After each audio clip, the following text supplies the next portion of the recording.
Assalamualaikum warahmatullahi wabarakatuh. Bertemu lagi dengan saya Dini Silvi Purnia MKOM pada mata kuliah Sistem Informasi Manajemen pada pertemuan ketiga Universitas Nusa Mandiri.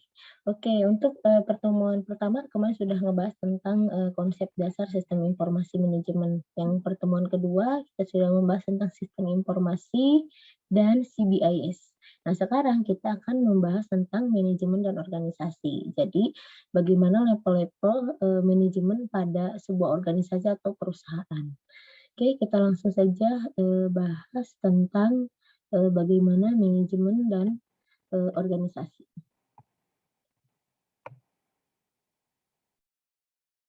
Oke, di sini pengertian manajemen menurut ensiklopedia yaitu adalah satu proses dengan nama pelaksanaan suatu tujuan tertentu yang diselenggarakan dan diawasi. Sedangkan menurut Manulang adalah seni dan ilmu perencanaan, pengorganisasian, penyusunan, pengarahan, dan pengawasan sumber daya untuk mencapai tujuan yang sudah ditetapkan. Jadi intinya adalah satu proses pengawasan, gitu kan, di mana pengawasan itu terarah dan disusun dan pada akhirnya untuk mencapai tujuan bersama. Itu adalah manajemen. Nah, di sini tingkatan manajemen ada top level manager, ada middle level manager, dan ada low level manager. Nah, di sini untuk top level manager ada perencanaan strategis.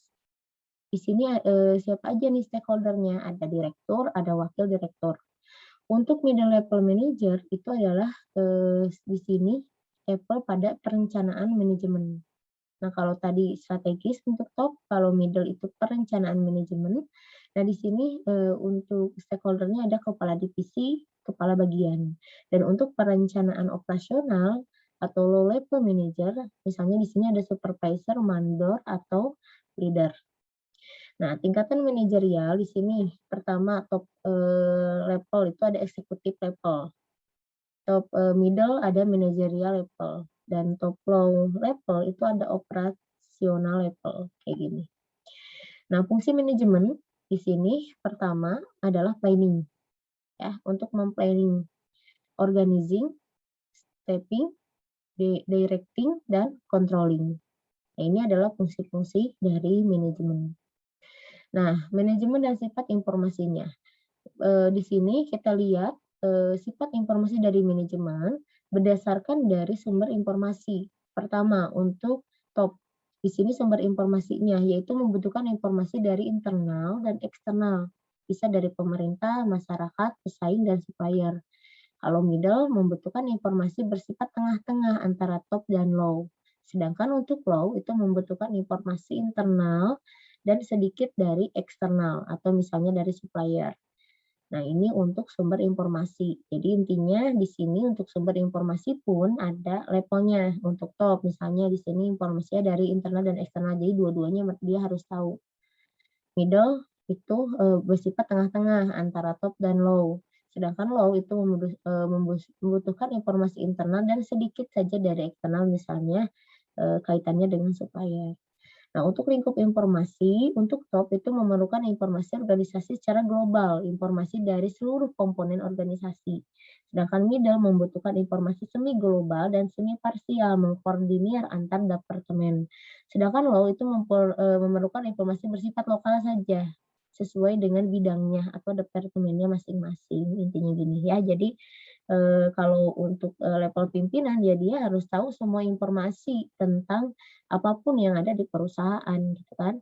Apapun yang ada di organisasi dia harus tahu. Untuk middle dia membutuhkan semi global atau semi parsial saja. Yang penting informasi itu bisa mengkoordinasikan antar departemen. Sedangkan untuk yang departemen atau low itu hanya bersifat lokal saja informasinya, yaitu sesuai dengan bidang atau departemennya masing-masing.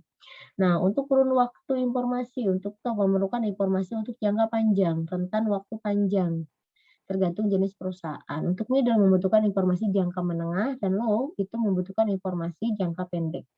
Dalam segi kelengkapan informasi, untuk top memerlukan laporan hanya pokok-pokok permasalahan. Middle ini memerlukan laporan semi pokok, dan low memerlukan laporan yang lengkap seputar bagian masing-masing, kayak gitu. Untuk kerincian informasi, untuk top membutuhkan informasi berupa ringkasan, biasanya dalam bentuk grafik atau diagram. Sedangkan middle memerlukan informasi semi ringkas.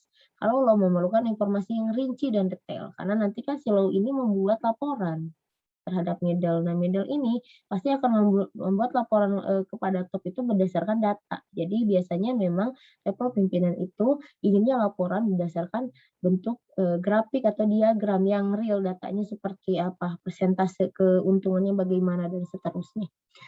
Nah, dalam segi kerangka waktu, top itu membutuhkan informasi tentang masa depan.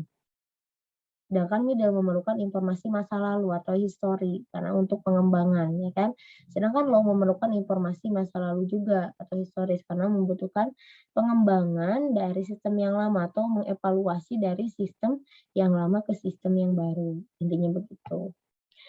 Oke, di sini peran manajerial. Peran antar pribadi di sini itu sebagai figur atau kepala, sebagai leader atau pemimpin, sebagai penghubung, ya kan? Ini manajerial ya. Terus untuk peran informasinya pemantauan, ya kan? Pewarta, juru bicara juga, dan peran keputusannya dia sebagai entrepreneur, pemecah masalah juga, pembagi sumber daya, dan perunding. Jadi memang dia itu tengah-tengah ya, jadi harus bisa menjadi negosiator atau perunding. Nah, manajer di sini keahliannya pertama harus bisa komunikasi, yang kedua juga pemecah masalah. Pengetahuan dasarnya jelas komputer dan informasi. Organisasi, di sini definisi dari organisasi adalah satu sistem perilaku orang-orang yang saling berinteraksi dalam melaksanakan pekerjaan dan tugas. Definisi struktur organisasi adalah kerangka dan susunan perwujudan pola tetap hubungan-hubungan di antara fungsi-fungsi. Jadi organisasi itu adalah sistem atau perilaku orang-orang yang saling berinteraksi dalam melaksanakan pekerjaan dan tugas. Ya kan? Jadi ada orangnya jelas dan berinteraksi satu sama lainnya, tugasnya juga jelas sesuai tugasnya masing-masing. Nah, sedangkan untuk struktur organisasi itu kerangkanya atau susunannya, misalnya ada pimpinan, ada level manager, ada bagian divisi pemasaran dan seterusnya, kayak gitu kan. Itu kan susunan ya, perwujudan dari hubungan-hubungan antar fungsi. Nah, di sini struktur organisasi itu ada 3 ya, ada lini dan staf, ada fungsional.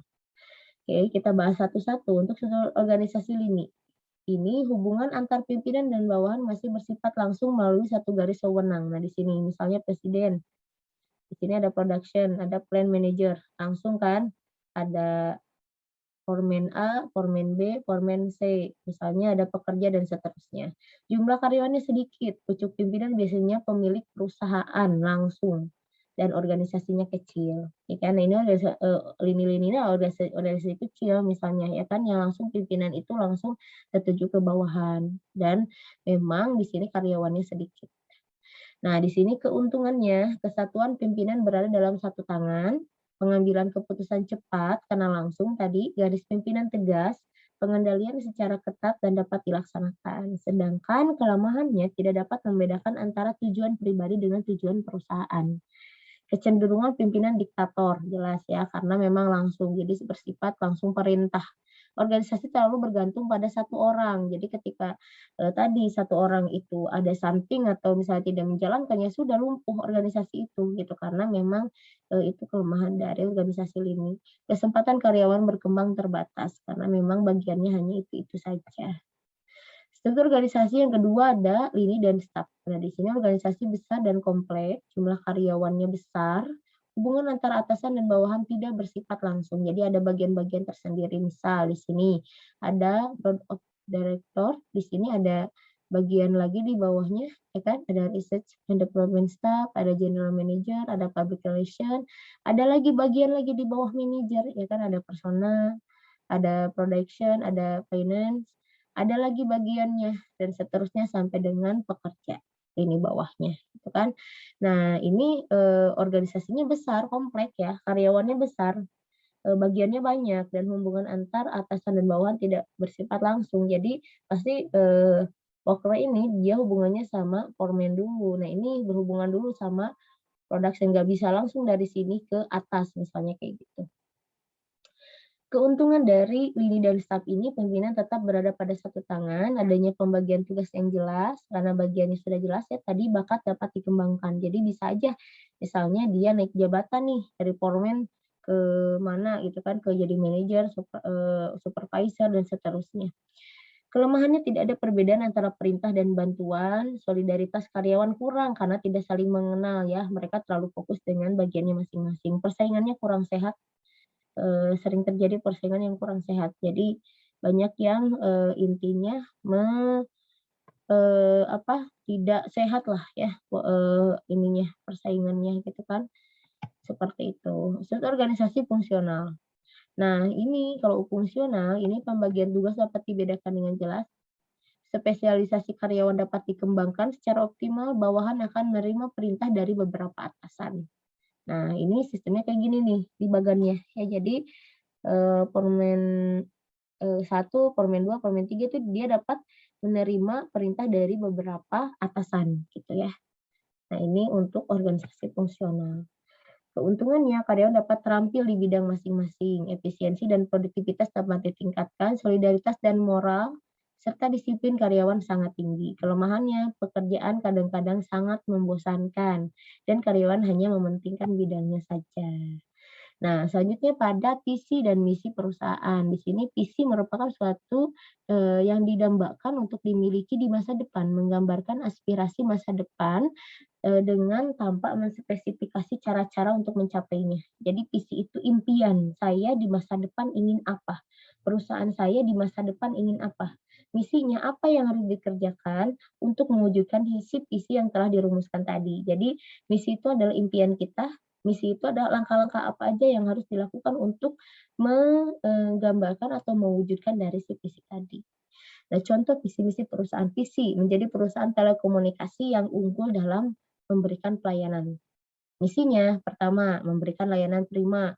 Kedua, memberikan kesempatan bagi karyawan untuk berkarya dan berprestasi. Yang ketiga, meningkatkan kepedulian kepada masyarakat. Nah, ini kan misi ini adalah hal-hal yang akan dilakukan untuk mendapatkan si visi tadi.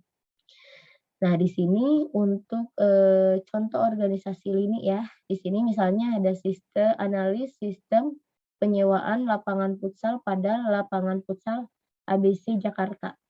Nah, ini organisasinya, berarti ini menggunakan organisasi lini ya.